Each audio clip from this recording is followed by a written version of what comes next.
का नाम ये कंबोजलाल है, कैसा ही रंगो रूप है, कैसा ही माल है।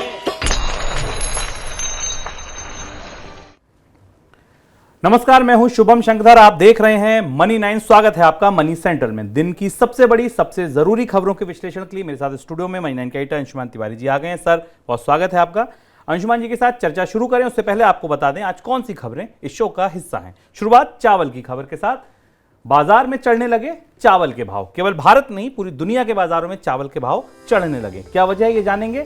बैंक देंगे आपको आपकी मर्जी का कार्ड, अपने मन से नहीं देंगे। क्या ये मामला है, समझेंगे। जीएसटी काउंसिल की बैठक में क्या कुछ होगा, एजेंडा सामने आने लगा है। बैठक 11 तारीख को है, क्या कुछ होगा ये जानेंगे। अदानी समूह के पास बचा क्या यही आखिरी रास्ता, कौन सा वो रास्ता है, क्या वही आखिरी रास्ता बचा है, हम लगातार आपको बता रहे हैं, इस पर चर्चा करेंगे। क्या सब कुछ बिखर गया बायजूस में, ऐसे संकेत मिले कल की बैठक से। क्या कुछ हुआ कल की बैठक में, किसने क्या कह दिया जिससे ये संकेत मिले कि सब कुछ अब खत्म होने जैसा, बिखरने जैसा दिख रहा है। और दिन की सबसे बड़ी खबर, टैक्स चोरों को पकड़ने के लिए आईटी विभाग का महाअभियान। क्या अभियान है, कौन पकड़े जाएंगे, कैसे पकड़े जाएंगे, क्या पूरी ड्राइव है, क्यों ये ड्राइव लाई जा रही है, ये सब कुछ आज दिन की सबसे बड़ी खबर में हम आपको बताएंगे। लेकिन शुरुआत मौसम की एक खास खबर के साथ। मॉनसून का लगातार अपडेट आपके पास पहुंच रहा है। अगर आप दिल्ली एनसीआर से ये कार्यक्रम देख रहे हैं तो शायद आपके शहर में आज बारिश भी हुई होगी, लेकिन ये बारिश अभी भी पूरी तरीके से मॉनसून में डेफिसिट को कवर नहीं कर पाई है। मौसम विभाग का कहना है थोड़ा समय लगेगा, लेकिन उससे जरूरी खबर एक गर्मी से थी।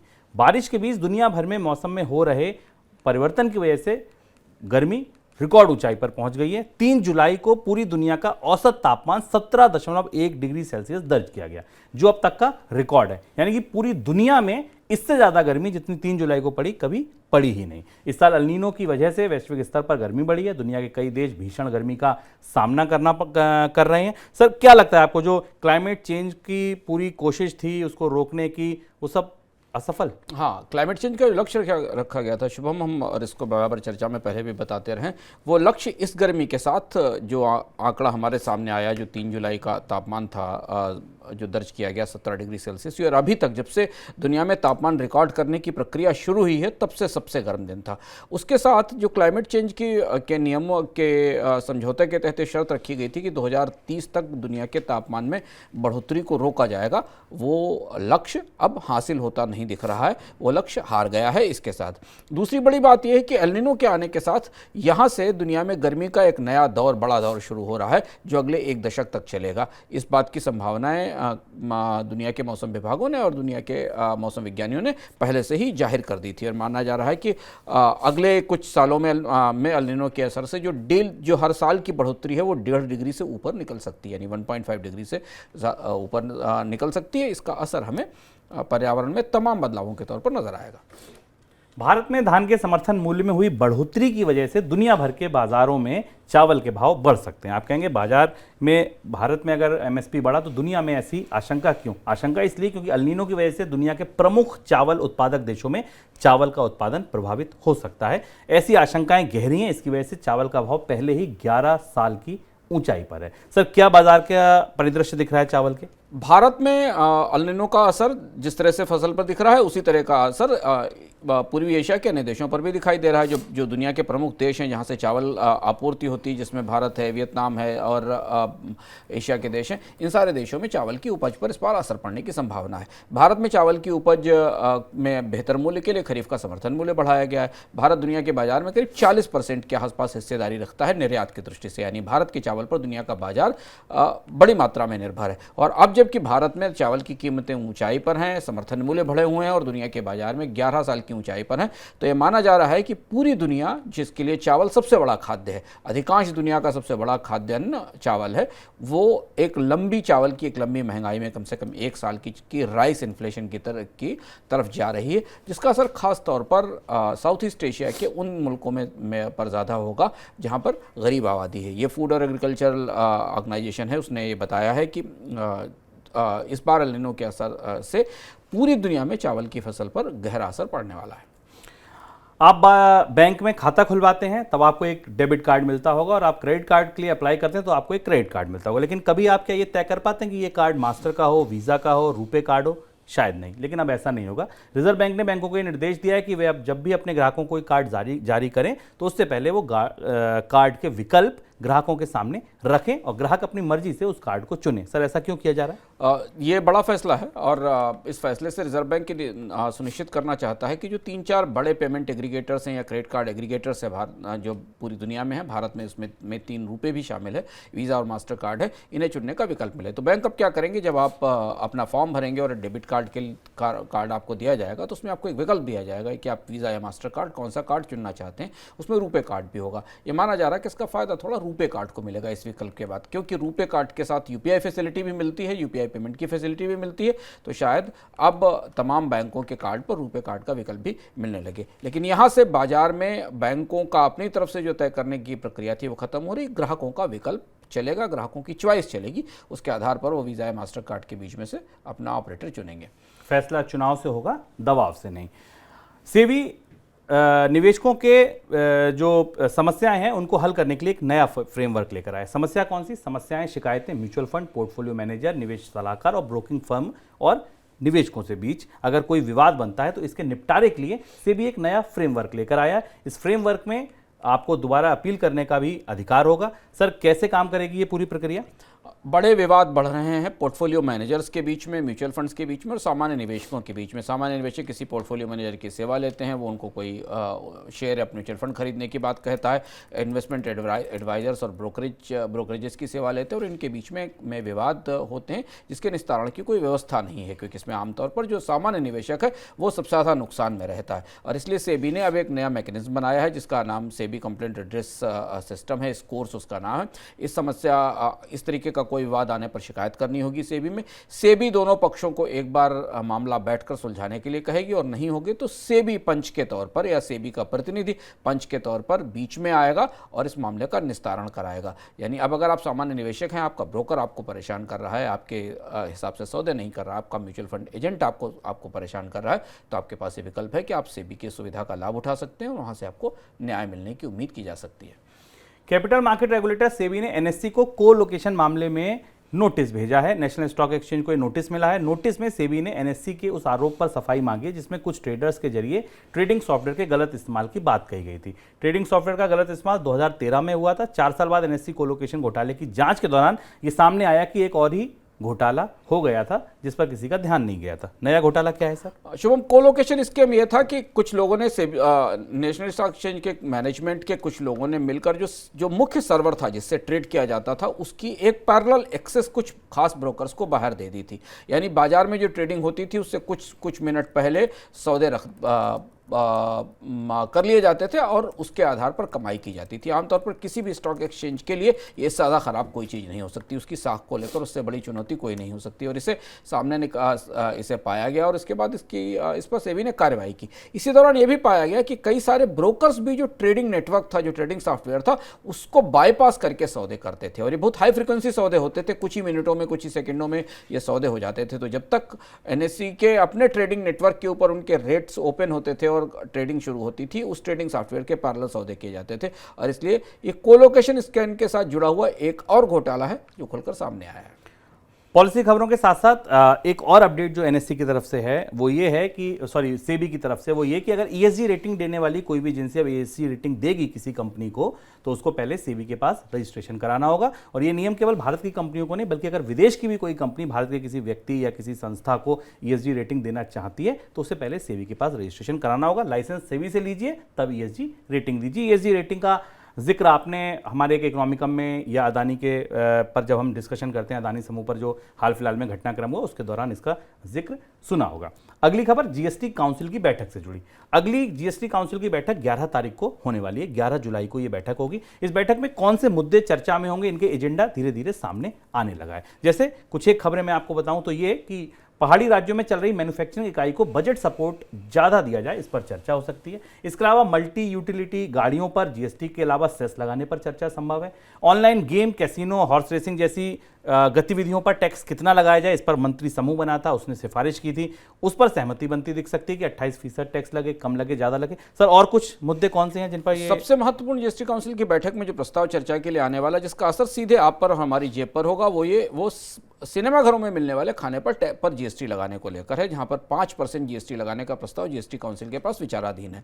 सिनेमाघरों में जाने पर जो भी आप कोल्ड ड्रिंक, पॉपकॉर्न या बाकी सामान लेते हैं उस पर अब टैक्स लगाया जाएगा, ऐसा जीएसटी काउंसिल इस प्रस्ताव पर विचार कर रही है। वह मान रही है कि एक किस्म के क्लाउड किचन है जो कोई चीज़ बनाकर बेचते हैं और इसलिए इन सिनेमाघरों में इस खपत पर भी टैक्स लगना चाहिए। तो सिनेमाघरों में आप टिकट पर तो जीएसटी देते ही हैं, लेकिन वहाँ जो आप फूड प्रोडक्ट भी कंज्यूम करेंगे, अंदर से खरीदेंगे, उन पर भी टैक्स लगाया जाएगा। ये एक महत्वपूर्ण प्रस्ताव है जिस पर जीएसटी काउंसिल की बैठक में चर्चा होगी, यानी एक और खर्चा आपका टैक्स का एक और बोझ सिनेमा देखते समय या मूवी थिएटर में फूड कंज्यूम करते समय आपको देना पड़ेगा।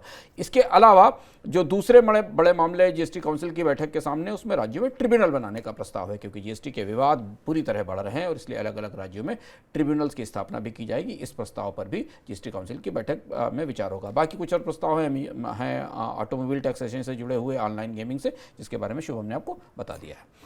इसके अलावा एक और अपडेट है, अपडेट नया नहीं है लेकिन वहाँ खबर पुरानी है, लेकिन चर्चा जीएसटी के दफ्तरों में इस समय सबसे बड़ी ये है कि फर्जी कंपनियां फ्रॉड जो कर रही थी उन पर छापेमारी चल रही है, उन्हें बंद किया जा रहा है। 5,000 कंपनियों के जीएसटी रजिस्ट्रेशन रद्द कर दिए गए हैं। 15,000 करोड़ की टैक्स चोरी का पता चला है। कुछ कंपनियां टैक्स जमा भी कर रही हैं। यहाँ कुछ नया अपडेट सर? हाँ, इस मामले में भी जीएसटी काउंसिल की बैठक में रजिस्ट्रेशन के नए आर्किटेक्चर पर, नए ढांचे पर विचार हो सकता है। मनी सेंट्रल में हम आपको बता चुके हैं कि जियो टैगिंग और बायोमेट्रिक आइडेंटिफिकेशन के साथ जीएसटी रजिस्ट्रेशन को जोड़ा जा रहा है।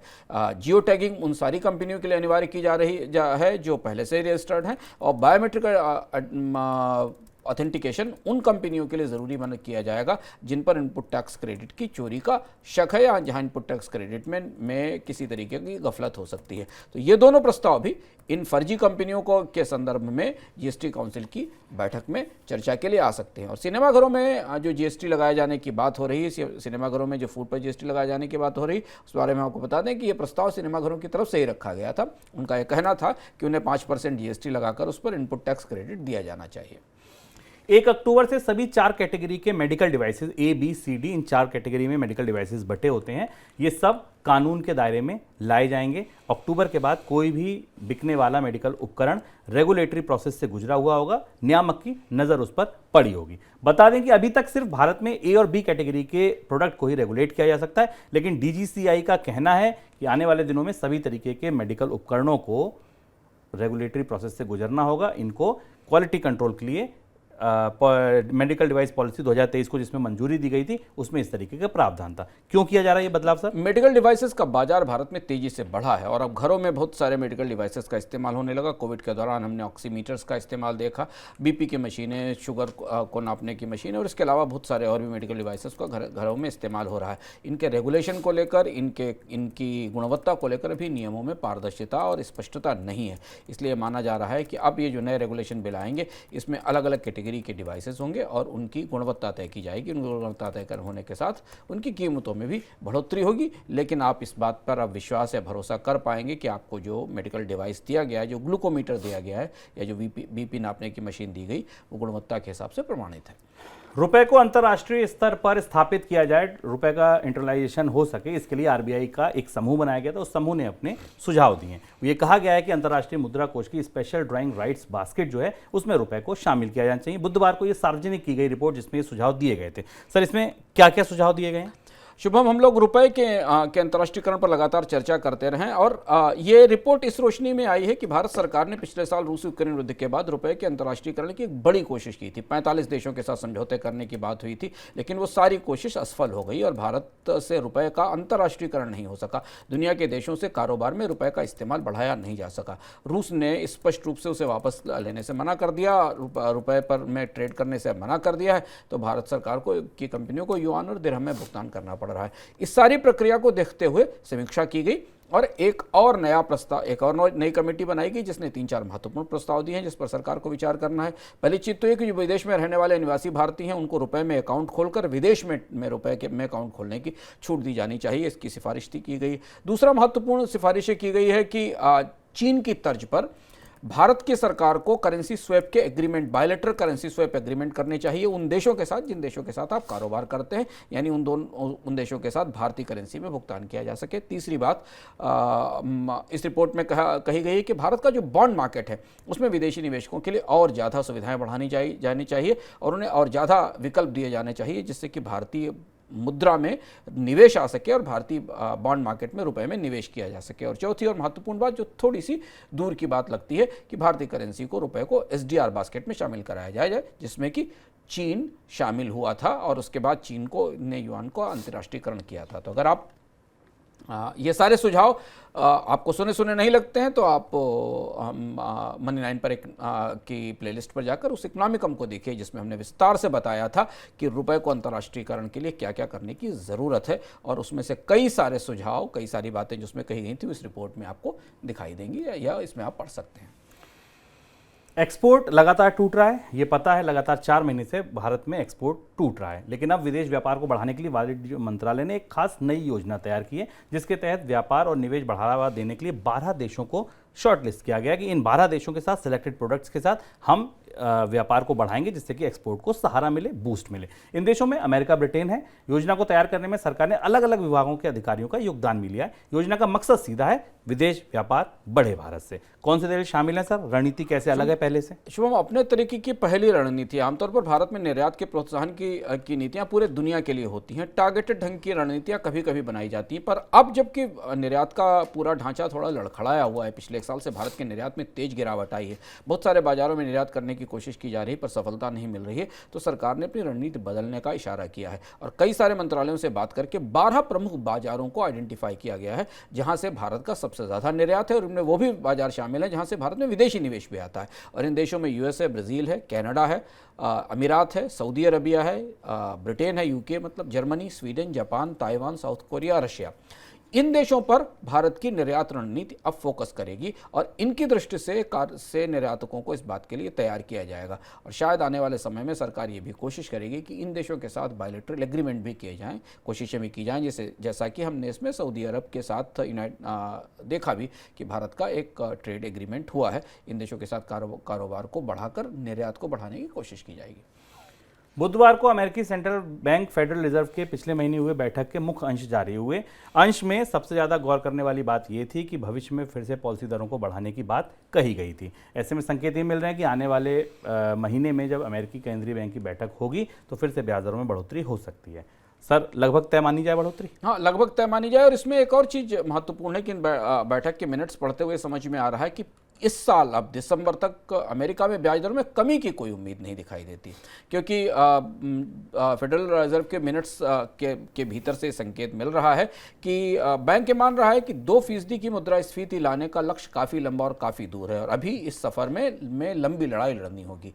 सेंट्रल बैंक के मिनट्स काफ़ी हॉकिश हैं और सारे मेंबर्स ऐसा चाहते हैं कि अभी ब्याज दरों में बढ़ोतरी बराबर बनाए रखी जाए। इसके कॉन्सिक्वेंसेज, इसके असर पूरी दुनिया की अर्थव्यवस्थाओं पर गहरे होंगे। आज देखिए डॉलर इंडेक्स ऊंचाई पर है, रुपए में हमने तेज गिरावट देखी है, युआन भी थोड़ा पिछले 2 महीने से टूटा हुआ है। इस असर के कारण दुनिया के बाजारों में अभी ब्याज दरों के बढ़ते रहने की संभावना है। दूसरी एक महत्वपूर्ण बात है कि अब जो आंकड़े आए हैं पिछले 1 साल बाद महंगाई के, अधिकांश देशों में महंगाई को नियंत्रण करने की लड़ाई अभी जीती नहीं जा सकी। अगर आप पूरी दुनिया में महंगाई के आंकड़े देखें, कोई भी ऐसा देश नहीं जहां महंगाई को नियंत्रित करने में स्थायी रूप से सफलता मिली हो। भारत में महंगाई थोड़ी कम हुई है, लेकिन भारत का केंद्रीय बैंक भी मान रहा है कि ये कमी स्थायी हो सकती है।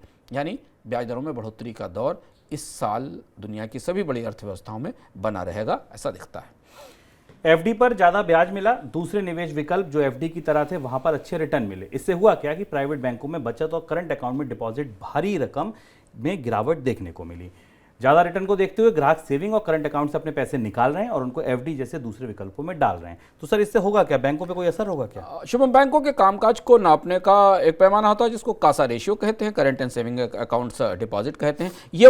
ये वो खाते होते हैं जहां बैंकों को कम लागत की पूंजी या कम लागत की बचत मिलती है, यानी जिसमें 3 या 4% के ब्याज दर पे पूंजी मिलती है और उसका वो निवेश करके बाकी जगह लेंड करके उस पर बेहतर कमाई कर सकते हैं। ब्याज दरों में बढ़ोतरी के कारण लोगों ने अपने सेविंग्स अकाउंट अकाउंट और करंट अकाउंट्स में पूंजी रखना ही छोड़ दिया और उन्होंने उन फिक्स डिपॉजिट का विकल्प लेना शुरू किया जहां पर बेहतर 7 से 8% का रिजल्ट मिल रहा है। इसके लिए बैंकों ने प्रोत्साहित भी किया, पर वो लंबी अवधि के डिपॉजिट्स हैं, टाइम डिपॉजिट्स हैं, और इसलिए बैंकों के पूंजी की लागत ओवरऑल उनकी बैलेंस शीट में जो डिपॉजिट्स की कॉस्ट है उसमें बढ़ोतरी दिखाई दे रही है। छोटे निवेशकों के लिए, बचतकर्ताओं के लिए तो अच्छी खबर है और उनको उनमें वो समझदारी दिखने लगी है, जिस समझदारी के कारण वो अपने सेविंग अकाउंट से पैसा निकालकर अपने फिक्स डिपॉजिट में ले रहे हैं। पर बैंकों के लिए चुनौती ये है कि ये 3 साल 4 साल की एफडी ब्याज दरें घटने के बाद वो और अभी ब्याज दरों में अगर कमी होती है आने वाले समय में तो इन्हें कैसे सर्विस करेंगे। तो उनकी जो कॉस्ट ऑफ फंड है बैंकों की डिपॉजिट्स की वो बढ़ती दिखाई दे रही। खास तौर पर प्राइवेट बैंकों के मामले में ऐसा काफ़ी ज़्यादा हुआ है, क्योंकि प्राइवेट बैंकों ने शुभम ज़्यादा आक्रामक रूप से एफडीज को बढ़ावा भी दिया था। प्राइवेट बैंक ने डिपॉजिट जाने के लिए फिक्स डिपॉजिट पर इंटरेस्ट रेट भी काफ़ी एग्रेसिवली ऑफर की थी।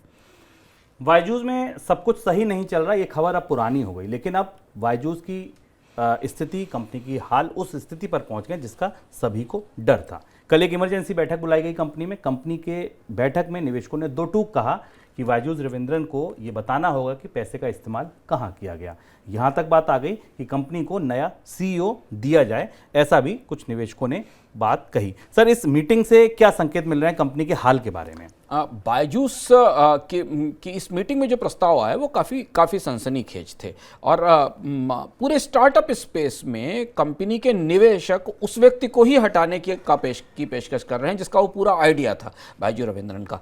ये बताता है कि बायजूस के निवेशकों का बायजूस के प्रबंधन से और खासतौर से बायजूस के जो चेयरमैन है बायजूस रविंद्रन, उनसे भरोसा किस तरह से टूट रहा है। यह कहा गया बोर्ड के प्रस्तावों में, हालांकि प्रस्ताव पास नहीं हुए चर्चा में, कि कोई दूसरा सीईओ लाया जाए जो इस कंपनी को चलाएगा। पूरे कामकाज में अकाउंटिंग में, बाकी ट्रेडिंग और लेन देन में बायजूस के कामकाज को लेकर निवेशकों को गहरे शक हैं। सबसे ज़्यादा सवाल जिन 2 चीज़ों पर उठे वो बायजूस की अकाउंटिंग में ट्रांसपेरेंसी को लेकर थे, जिसके कारण बायजूस का ऑडिटर भी छोड़ चुका है और रिजल्ट्स को घोषित करने में देरी हुई है। तो जैसा शुभम ने कहा, बायजूस में सब कुछ बिखरता हुआ लग रहा है, क्योंकि कंपनी जिस व्यक्ति ने बनाई थी उसी पर अगर निवेशकों को भरोसा नहीं होगा तो फिर कंपनी को आगे चला पाना कैसे संभव होगा, ये देखना होगा। बायजूस का घटनाक्रम, इस पर हमारी नज़र करीब से बनी हुई है। आगे बढ़ते हैं और दोनों सबसे बड़ी खबरों पर बात करते हैं।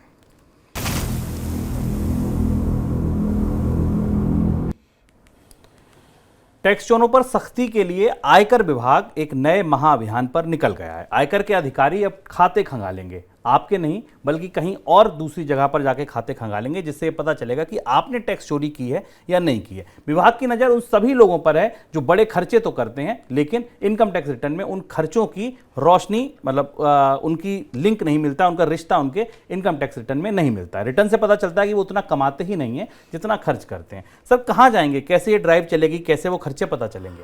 इनकम टैक्स डिपार्टमेंट अपने तरीके का सबसे बड़ा अभियान शुरू करने वाला और इसका असर बहुत सारे मझोले मध्यम वर्ग और उच्च मध्यम वर्ग लोगों पर पड़ने वाला है। इनकम टैक्स डिपार्टमेंट ने कुछ हाई वैल्यू ट्रांजैक्शन तय किए हैं, पर हाई वैल्यू ट्रांजैक्शन एक्चुअली बहुत हाई वैल्यू ट्रांजैक्शन नहीं है, 2 लाख रुपए से ऊपर के ट्रांजैक्शंस हैं। इन ट्रांजैक्शंस में जो इनविल्टो फर्टिलाइजेशंस क्लिनिक्स हैं, IVF क्लिनिक्स, यहाँ भुगतानों को शामिल किया गया है। मेडिकल कॉलेज में NRI और बाकी प्रोमोटर्स कोटे से भर्ती के लिए जो पैसा दिया जाता है, जो डोनेशन दिया जाता है, उसको शामिल किया गया है।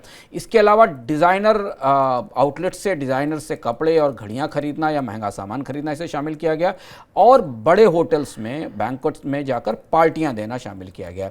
ये इनकम टैक्स डिपार्टमेंट का मानना है शुभम कि इन सारी चीज़ों पर जो खर्च होने वाली राशि है वो 2 लाख रुपए से ऊपर की है। इनकम टैक्स डिपार्टमेंट इस 2 लाख रुपए से ऊपर की राशि के खर्चों को अब मॉनिटर करेगा और वो मॉनिटर खर्च करने वाले टैक्स पेयर की तरफ से नहीं करेगा, क्योंकि उन्होंने शायद ये सूचना नहीं दी होगी। वो उन जगहों से बात करेगा जहां पर भुगतान किए गए हैं, वो मेडिकल कॉलेज, वो क्लिनिक्स, वो होटल, वो शॉपिंग सेंटर्स जहां ये खरीद की गई है, उनके जरिए पता चलाया जाएगा और वहां जो उसके आधार पर इन टैक्स पेयर्स के खातों की जांच की जाएगी और पता चलाया जाएगा कि इनके इनकम टैक्स रिटर्न में क्या इतनी कमाई है, जितनी कमाई उन्होंने घोषित की, जितना वो खर्च कर रहे हैं। तो ये ड्राइव फिर सर आगे कैसे बढ़ती दिखेगी? मान लीजिए ऐसे खर्चे पकड़े गए, ऐसे खर्चे पकड़ने के बाद इनकम टैक्स डिपार्टमेंट इसकी जांच करेगा और माना जा रहा है कि करीब करीब 10% के आसपास रेवेन्यू जनरेशन इससे बढ़ाया जा सकता है इनकम टैक्स में, क्योंकि इनकम टैक्स को ये लग रहा है कि भारत में बहुत बड़ा हिस्सा कैश ट्रांजैक्शंस में अभी भी हो रहा है, उसमें भी खासतौर से लग्जरी बाइंग का,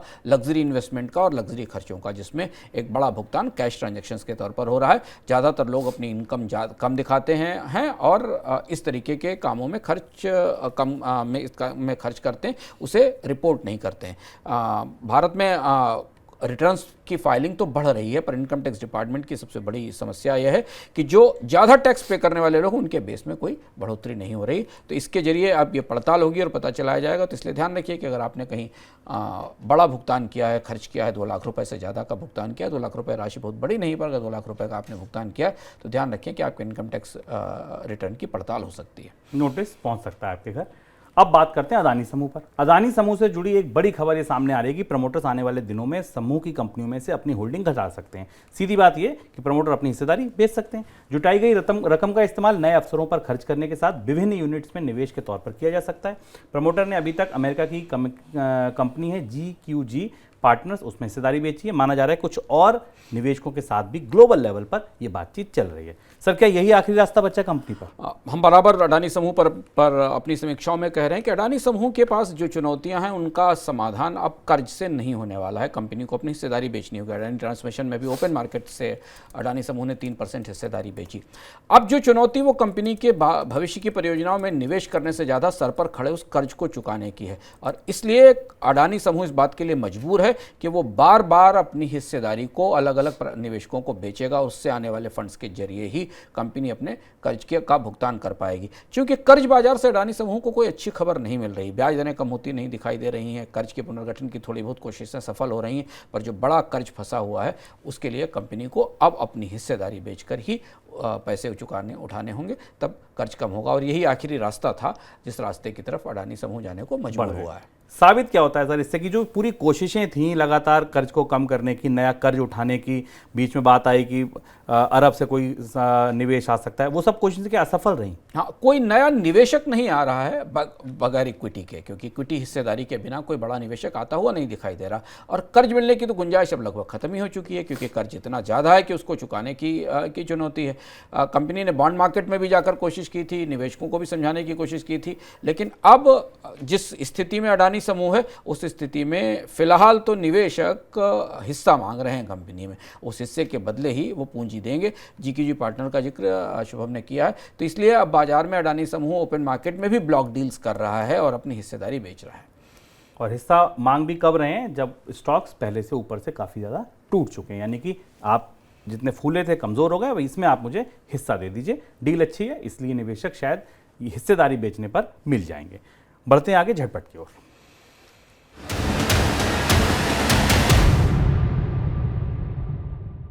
सरकार डिजी लॉकर का दायरा बढ़ा सकती है। कई सरकारी दस्तावेज के लिए दफ्तरों के चक्कर नहीं काटने पड़ेंगे। डिजी लॉकर पर अधिकतर दस्तावेज आसानी से मिल जाएंगे, जैसे आयकर रिटर्न डिजी लॉकर पर उपलब्ध होगा। साथ में EPFO स्टेटमेंट, मनरेगा का कार्ड, ये तमाम डॉक्यूमेंट ऐसे हैं जो आपको डिजी लॉकर पर मिल जाएंगे। वन स्टेप सॉल्यूशन आपको मिलेगा। दिल्ली हाईकोर्ट ने अपने अंतरिम आदेश में DGCA और एयरपोर्ट अथॉरिटी को गो फर्स्ट को विमान किराए पर देने वाली कंपनियों के प्रतिनिधियों को और अधिकारियों को अगले 3 दिन के भीतर एयरपोर्ट पर खड़े 30 विमानों की जांच करने की अनुमति का निर्देश दिया है। कहा यह है कि कंपनियों के अधिकारी जा सकते हैं, मेंटेनेंस के लिए महीने में 2 बार रखरखाव और निरीक्षण कर सकते हैं। टाटा ग्रुप की कंपनी TCS में हाल में घूस लेकर नौकरी देने का मामला सामने आया था। 6 कर्मचारियों को बाहर का रास्ता दिखा दिया गया था। अब कंपनी की दूसरी कंपनी है समूह की टाटा स्टील, वहां 38 कर्मचारियों को नौकरी से निकाला गया है। बताया गया कंपनियों पर अनैतिक आचरण का आरोप है, कुछ ऐसा किया जो नहीं करना चाहिए था। शिकायतें मिली, कार्रवाई की गई, जांच की गई, दोषी पाए गए, कंपनी से बाहर निकाल दिया गया। कोई टिप्पणी आपकी सर? गो फर्स्ट को लेकर थोड़ी गतिविधियां तेज हो रही हैं, लेकिन गो फर्स्ट के में विमान पर किराए देने वाली किराए पर देने वाली कंपनियों को केवल मेंटेनेंस की छूट दी गई है। हालांकि अभी मामला उलझा हुआ है, उड़ान की सूरत बनती दिखाई नहीं दे रही है। ये बड़ी इंपॉर्टेंट बात है कि उड़ान की सूरत बनती दिखाई दे रही है। जितनी भी कवायद है, ये है तो इसीलिए कि दोबारा से आकाश में गो फर्स्ट के विमान दिख सकें, और वो सूरत बनती दिख नहीं रही। फिलहाल दीजिए इजाजत, कल फिर आएंगे शाम को 7 बजे नया मनी सेंटर लेकर। नमस्कार।